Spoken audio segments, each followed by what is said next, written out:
Yes, good morning to all of you.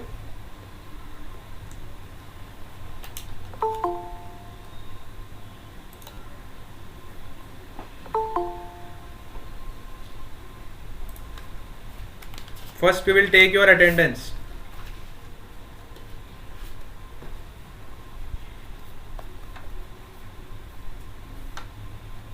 Sujal Shah,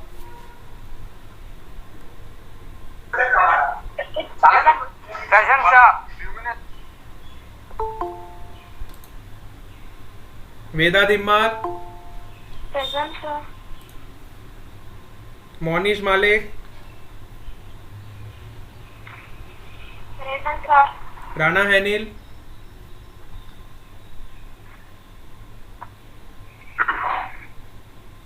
Chaudhary Adit, Present, sir. Nandini Barrett, Present. Yaksh Badani, Devansh Vora, Present, sir. Dhwani Chaudhary, Present, sir. Preet Patel, Present, sir. Elvina Wasawa, Present, sir. Krish Solanki,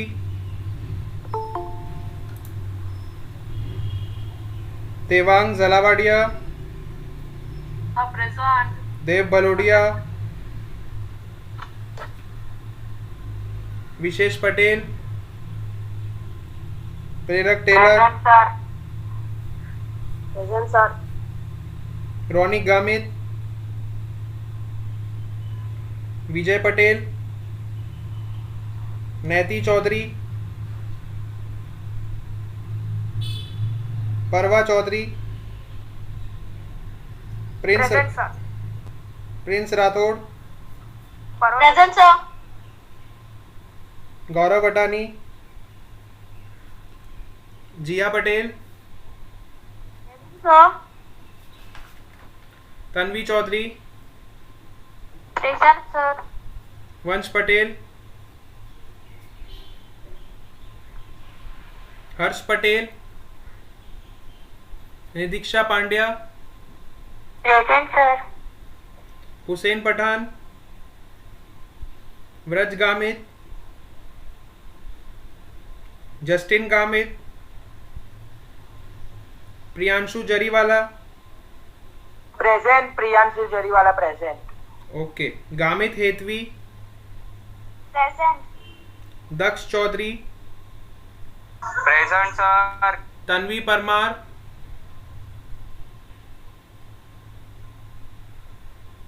मीत गामित। चलो, किसका attendance रह गया जल्दी से बताओ, मेरा एक एक करके नाम बोलो। सर आयुष पटेल, आयुष पटेल, गौरव वत्तानी, सर जय देवियर वाला, आयुष पटेल, गौरव वटानी और जय देवियर वाला सर, जय जय्यर वाला। सर यक्ष, यस सर। आयुष पटेल और जय जय्यर वाला, आप दोनों की आज फर्स्ट क्लास है बेटा। नो सर, नहीं सर, फिर आपकी तो अटेंडेंस लगी नहीं बेटा, आयुष पटेल और जय जय्यर वाला। आप लोगों ने मेरी क्लास अटेंड नहीं करी लगता है फिजिक्स की।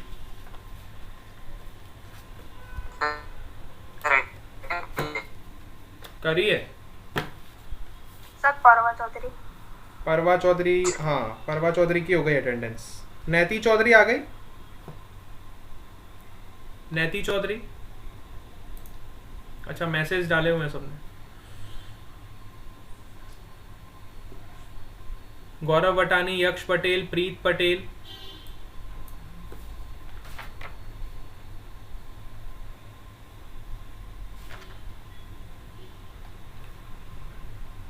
ठीक है।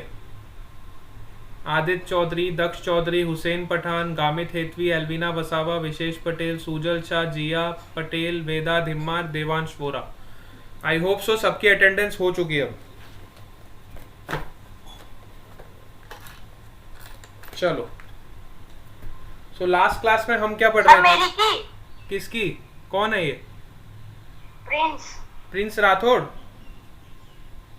हाँ, प्रिंस राठौड़ हाँ, की हो गई अटेंडेंस, आपका हो गया प्रेजेंट। चलो, लास्ट क्लास में हम क्या डिस्कस कर रहे थे? न्यूटन्स का सेकेंड लॉ। यस। अच्छा, आप लोगों का जो एग्जाम होगा ना अभी, उसमें मोशन वाला चैप्टर आएगा, आपको पता चला?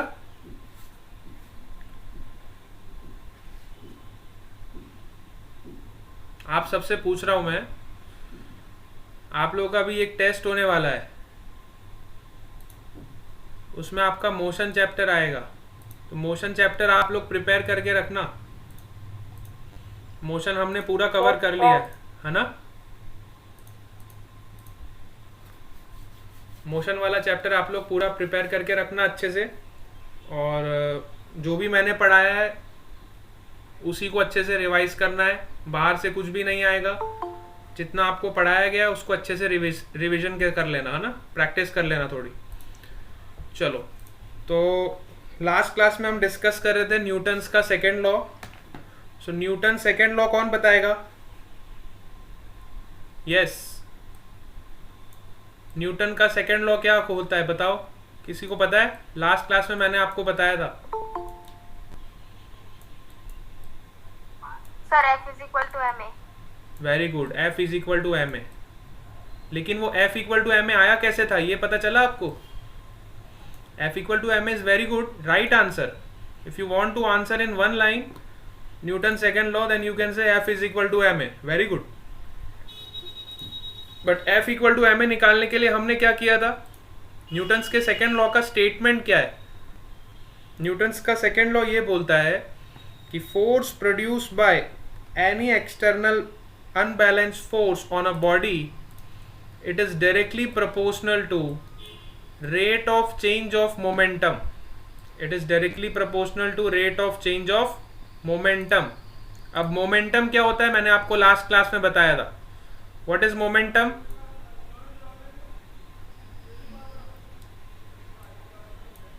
Momentum is defined as product of mass and, मुझे लगता है मैं ही पढ़ रहा हूं, आप लोग सब सो रहे हैं। सो गए क्या? जाग रहे ना? हाँ, तो जागते रहो और मुझे आंसर देते रहो, तो मुझे पता चलेगा कि आप लोग सही में जाग रहे हो। ठीक है। लास्ट क्लास में हमने मोमेंटम के बारे में बहुत सारी बातें करी थी। Momentum depends on two factors, one is your mass and another is your velocity, है ना? अगर किसी बॉडी का मास ज्यादा है तो भी उसका मोमेंटम ज्यादा होगा, अगर किसी बॉडी की वेलोसिटी ज्यादा है तो भी उसका मोमेंटम ज्यादा होगा, है ना? तो मास और वेलोसिटी दोनों फैक्टर्स पे डिपेंड करता है।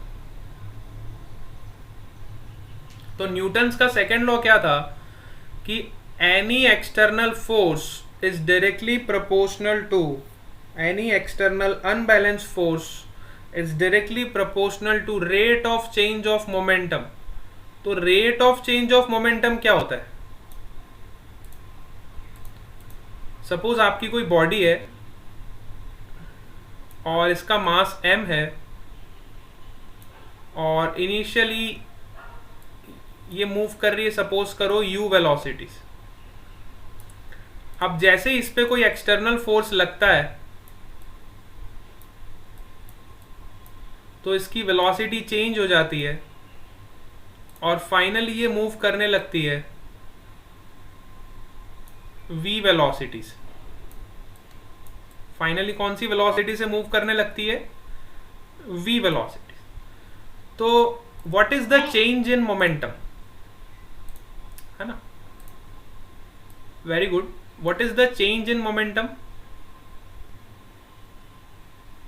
चेंज का मतलब क्या होता है? Final minus This is your final condition. This is your initial condition. What do you mean by change? Final minus initial. So आप में से बता सकते हैं what is the final momentum? What is the value of P final, momentum final?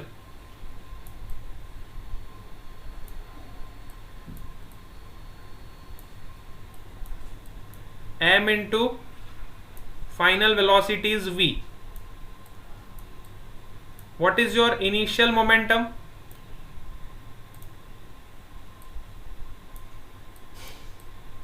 बेटा answer तो देना है ना आपको. Initial momentum is, initial mass तो m ही है और इनिशियल वेलोसिटी आपकी u है, तो इनिशियल मोमेंटम कितना हो जाएगा? Mass into velocity, which is m into u.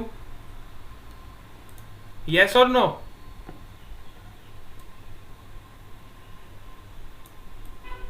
Yes, yes. Very good. अगर आपको इतनी बात समझ आ गई तो हम चेंज इन मोमेंटम बहुत आसानी से निकाल सकते हैं. सो चेंज इन मोमेंटम क्या होता है? देखो, चेंज को हम डेल्टा से डिनोट करते हैं. Delta, delta P is your change in momentum. जहां पे भी मैं डेल्टा वाला टर्म लगाऊंगा उसका मतलब होता है change in any quantity. When I want to denote the change, I will use this symbol delta. Delta means change. Change in what? Change in P. P is your momentum. Whenever I use this symbol delta, the meaning of delta is change. Change in momentum. So momentum का change कितना होगा? Which is P final minus P initial. Why I am putting this arrow? बताओ मैं यहाँ पे arrow क्यों लगा रहा हूं? What is the meaning of this arrow?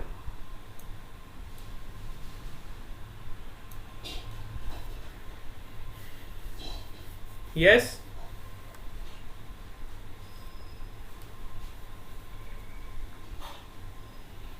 ये एरो का क्या मीनिंग है बताओ?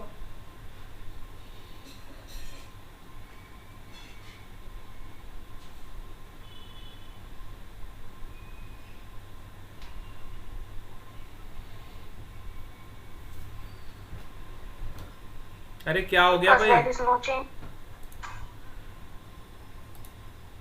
हाँ, Parva Chaudhary, because there is a change. Okay,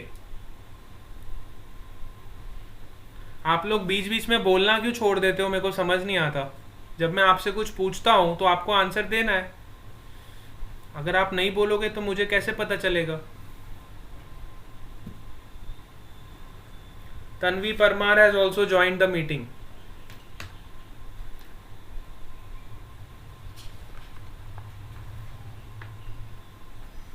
yes, अब बताओ मेरे को जो मैं पूछ रहा हूं.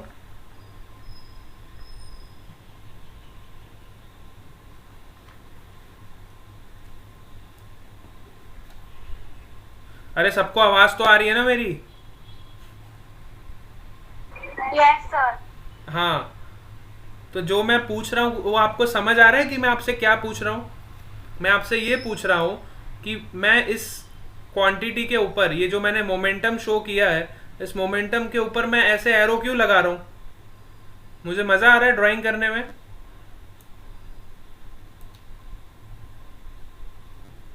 क्या मुझे ड्राइंग करने में मजा आ रहा है इसलिए मैं लगा रहा हूँ? या थोड़ा स्टाइलिश दिख रहा है इसलिए मैं लगा रहा हूँ? डिजाइन बहुत अच्छी बन रही है, देखने में अच्छा लग रहा है, इतने बढ़िया बढ़िया symbols. What is the significance of this arrow? Direction. Direction. कौन बोला डायरेक्शन? देव. देव. अरे सिंपली आंसर बोलो कि it is a vector quantity. Momentum कैसी क्वांटिटी है? Vector quantity. तो वेक्टर क्वांटिटी के ऊपर हमें एरो तो लगाना ही पड़ेगा ना. डायरेक्शन तो ठीक है, इट इज़ अ मतलब वो सिग्निफिकेंस है वेक्टर क्वांटिटी का कि वेक्टर क्वांटिटी को डायरेक्शन रिक्वायर होती है ना, वेरी गुड। बट आपको सिंपली आंसर देना it is a vector quantity, that's why I have put that arrow, है ना। तो इस छोटे छोटे क्वेश्चंस में कंफ्यूज नहीं होना है, आपको सब पता है लेकिन बोलने के लिए पता नहीं क्यों नहीं बोलते। चलो, तो फाइनल मोमेंटम क्या हो गया आपका, m into V, this is your final momentum, mass into final velocity.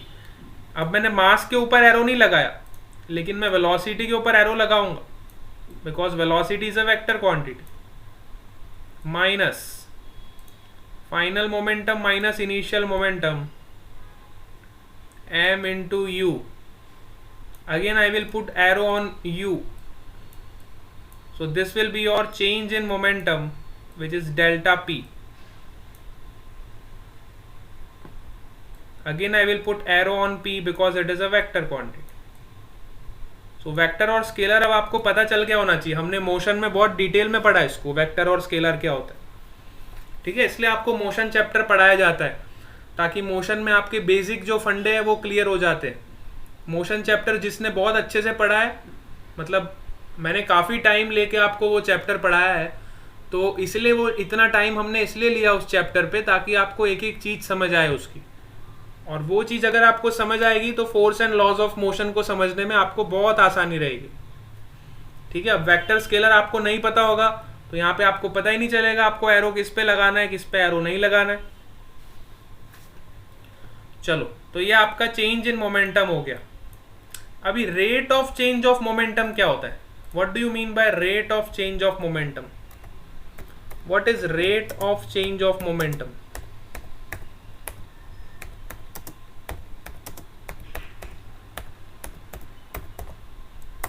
yes, what do you mean by rate of change of momentum?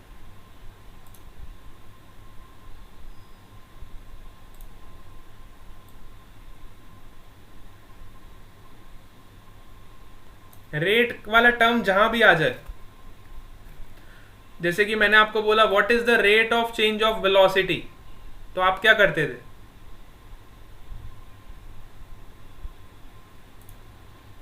थोड़ा सा दिमाग लगाओ, what is rate of change of velocity?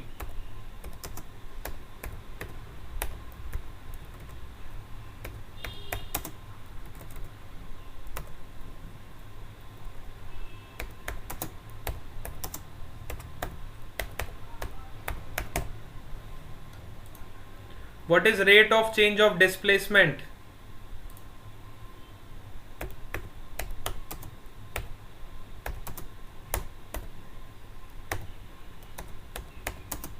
अरे ये सब चीजें हम पढ़ चुके हैं।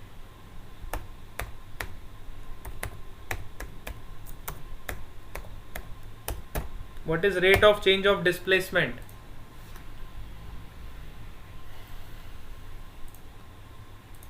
Rate of change of velocity क्या होता है?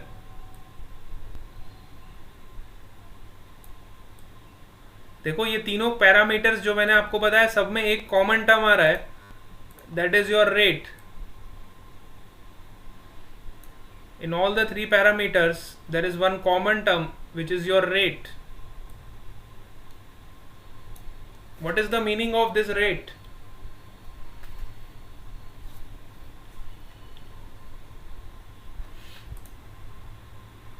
Yes, Devansh, Parva Chaudhary saying amount. ये रेट का मतलब अमाउंट नहीं होता है, रेट का मतलब होता है किसी भी क्वांटिटी के साथ टाइम के साथ चेंज कितना हो रहा है। जैसे कि आप लोग पढ़ चुके हो rate of change of velocity क्या होता है, which is change in velocity upon change in time, that is your acceleration. याद करो, rate of change of displacement, that is change in position with respect to time, which is your velocity.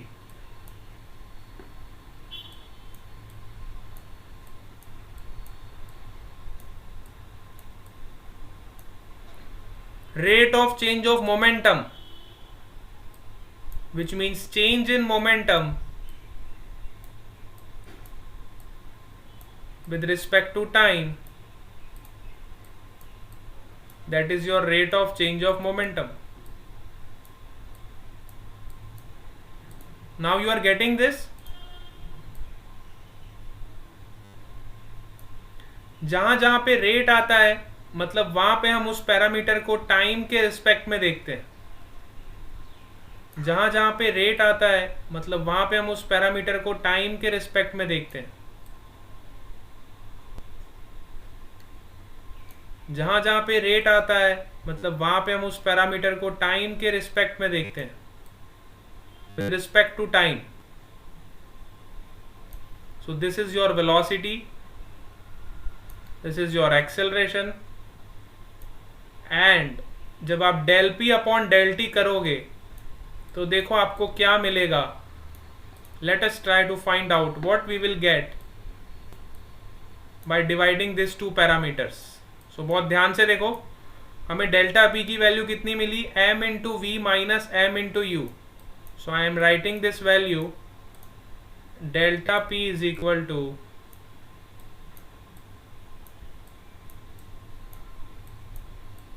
m into v minus m into u. अगर मैं m को common ले लूं so it will be m times v minus u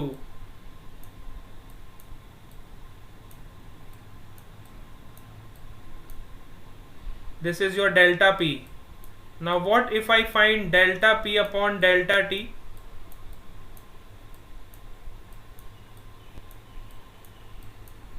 You will get m into v minus u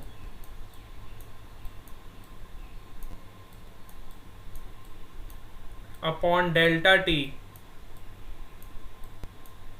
and v minus u, you know that this is change in velocity. Change in velocity means delta v. Final velocity minus initial velocity is your change in velocity.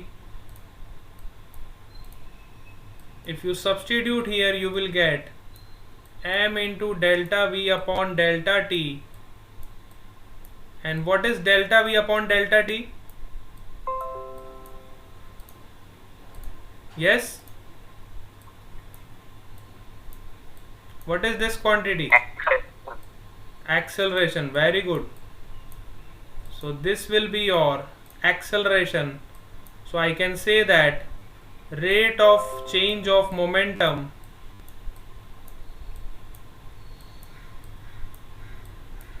which is equal to mass into acceleration, which is equal to force. This is Newton's second law of motion. This law is known as Newton's second law of motion.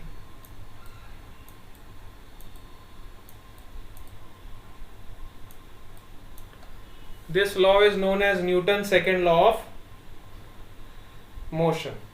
सबको समझ आया ये?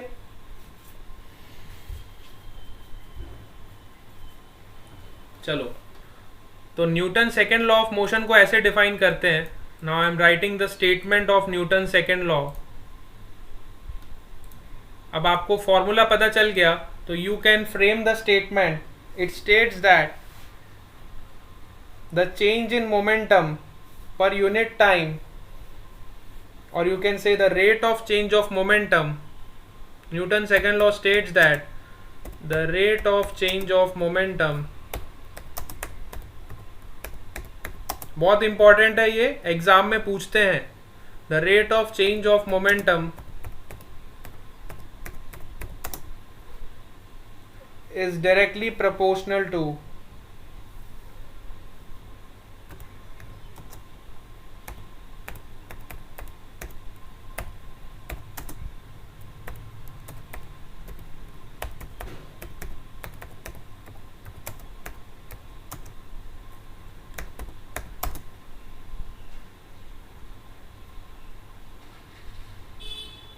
applied unbalanced external force.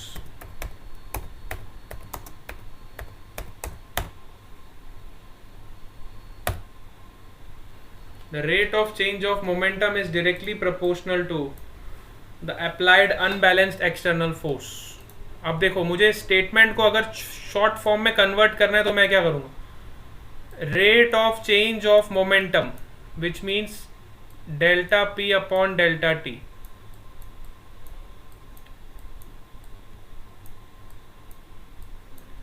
is directly proportional to the applied unbalanced external force, which is equal to F, which is equal to mass into acceleration.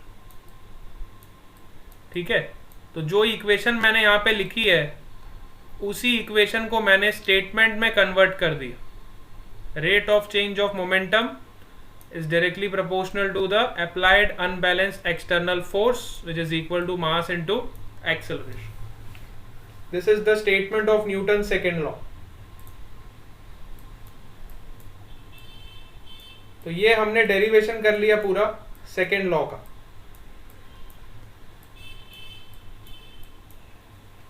अब इसकी पे कुछ और बातें करते हैं. तो अब हमें फोर्स की वैल्यू पता चल गई कि जैसे कि फोर्स की वैल्यू हमें क्या मिल गई? Force is equal to m times a, है ना?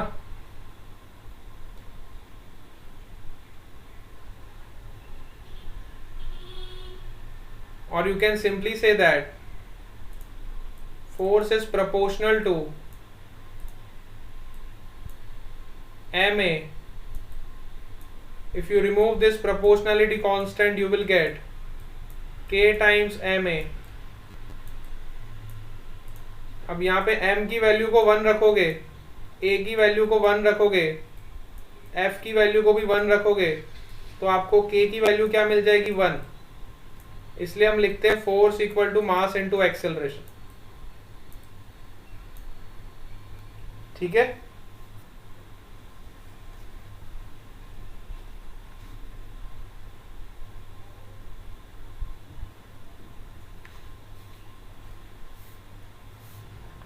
अब फोर्स का यूनिट क्या होता है, कौन बताएगा? What is the unit of this force?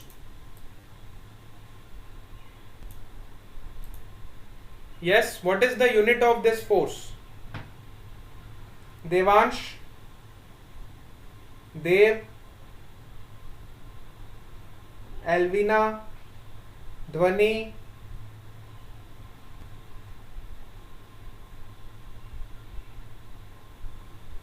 what is the unit of force? Newton. Newton. Very good. Unit of force is Newton. So 1 Newton is equal to, I can say that 1 Newton is equal to 1 kg. And what is the unit of acceleration?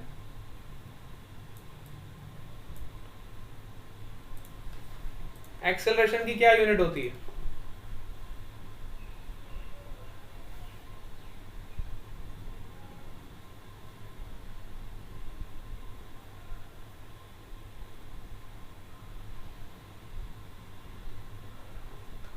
अरे acceleration की unit क्या होती है? किसी भी body का अगर आपको एक्सेलरेशन गिवन है 5, तो 5 के साथ क्या लगाते हो आगे यूनिट में?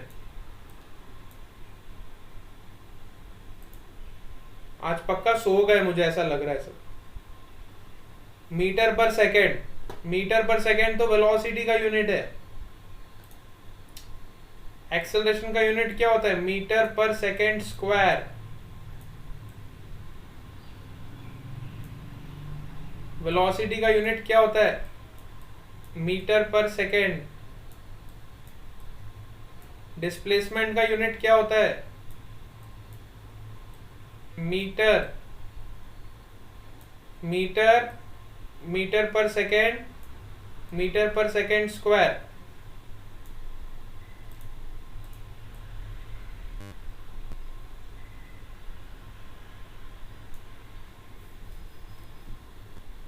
पक्का नींद में है सब लोग। बेटा घर पे जाके फिजिक्स पढ़ते हो आप लोग? घर पे जाके फिजिक्स की पढ़ाई करते हो?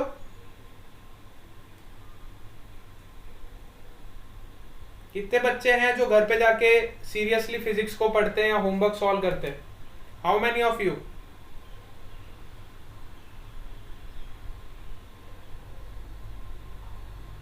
यस।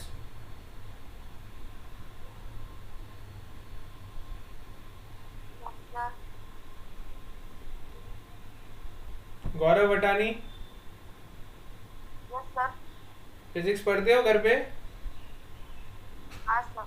हाँ बेटा, अगर फिजिक्स रेगुलरली नहीं पढ़ोगे तो फिर ऐसी प्रॉब्लम आती है, यूनिट्स हमें पता नहीं चलते। एक्सेलरेशन का क्या यूनिट होता है? कितना हमने मोशन में एक्सेलरेशन के बारे में पढ़ा है, फिर भी आपको यूनिट नहीं पता।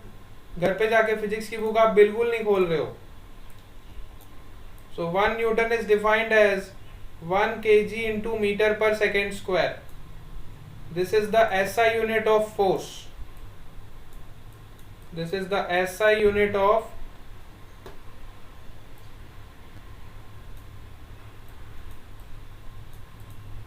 SI unit of force. इसके अलावा एक और यूनिट होती है जिसको हम बोलते हैं CGS यूनिट। ऐसा यूनिट का अलावा एक और यूनिट होती है जिसको हम बोलते हैं CGS यूनिट। CGS का मतलब क्या होता है? देखो, C का मतलब सेंटीमीटर, C का मतलब होता है सेंटीमीटर,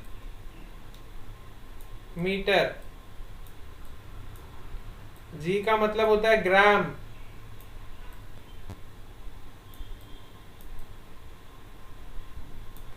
S का मतलब होता है सेकेंड्स,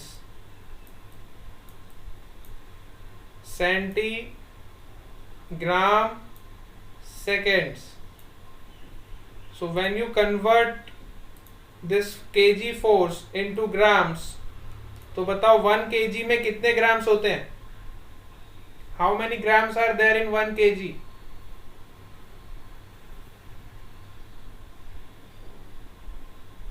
अरे अब ये तो पता होगा, 1 किलो में कितने ग्राम होते हैं? 1000 ग्राम्स। 1000. Very good. तो मैंने क्या किया, केजी की जगह पे पुट किया 1000 ग्राम्स। अब मीटर को कन्वर्ट करना है सेंटीमीटर में, तो 1 मीटर में कितने सेंटीमीटर होते हैं?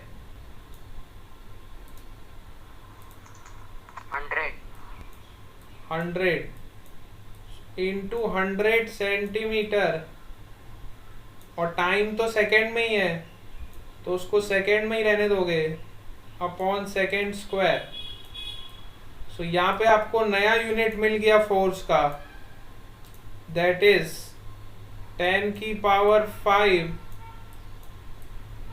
ग्राम centimetre upon second square. This is also known as dyne. This is also known as dyne.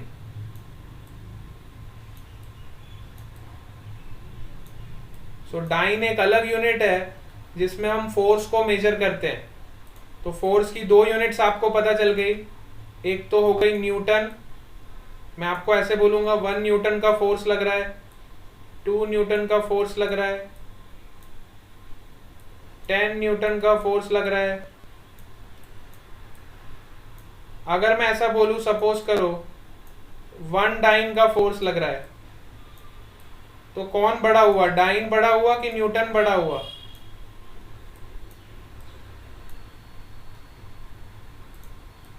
One Newton में कितने डाइन्स आ गए बताओ? 1 न्यूटन के अंदर जब हमने इसको सॉल्व किया तो 10 की पावर 5 डाइन्स आ गए।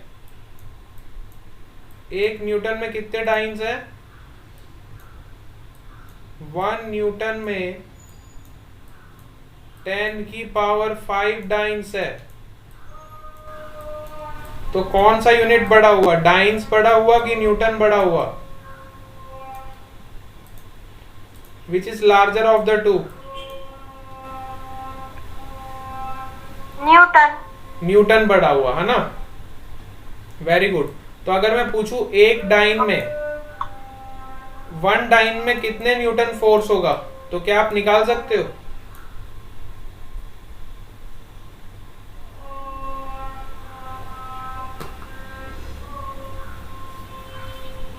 What is the force acting in Newton when it is given that in dynes it is one dyne? One dyne को क्या आप न्यूटन में कन्वर्ट कर सकते हो?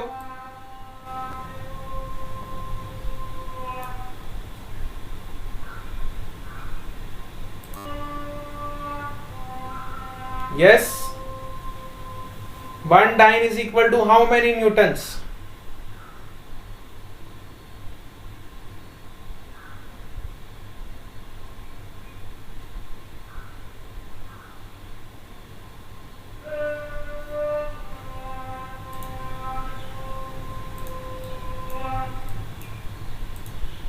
बेटा एक न्यूटन में 10 की पावर 5 डाइन्स है, तो वन डाइन में कितने न्यूटन होंगे? You can apply the unitary method. So 1/10 की पावर 5 न्यूटन्स, और यू कैन से 10 की पावर -5 न्यूटन्स। यूनिटरी मेथड आपने पढ़ा है ना बचपन में? अगर एक चॉकलेट की कीमत है 10। यस सर, समझ आ गया। है ना, बार बार आपको समझाना पड़ रहा है। समझ आ गया तो अच्छी बात है। चलो, तो ये रिलेशन बहुत इंपॉर्टेंट है, न्यूटन से डाइन और डाइन से न्यूटन। आपको कन्वर्ट करना आना चाहिए। बताओ 100 dynes is equal to how many newtons? निकाल के बताओ। 100 dynes is equal to how many newtons?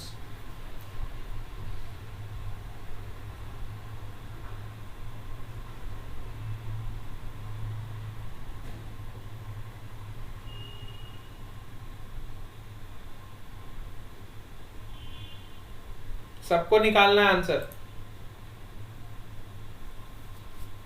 10⁻⁻⁵ -5 थोड़ी आएगा। 100 डाइन्स है, 100, वन डाइन नहीं है, 100 डाइन्स।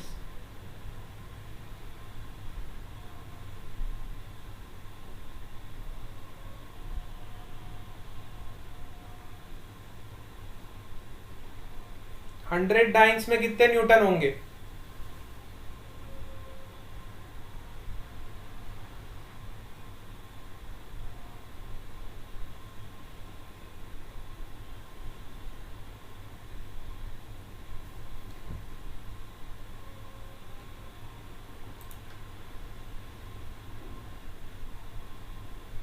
किसी का भी आंसर नहीं आया?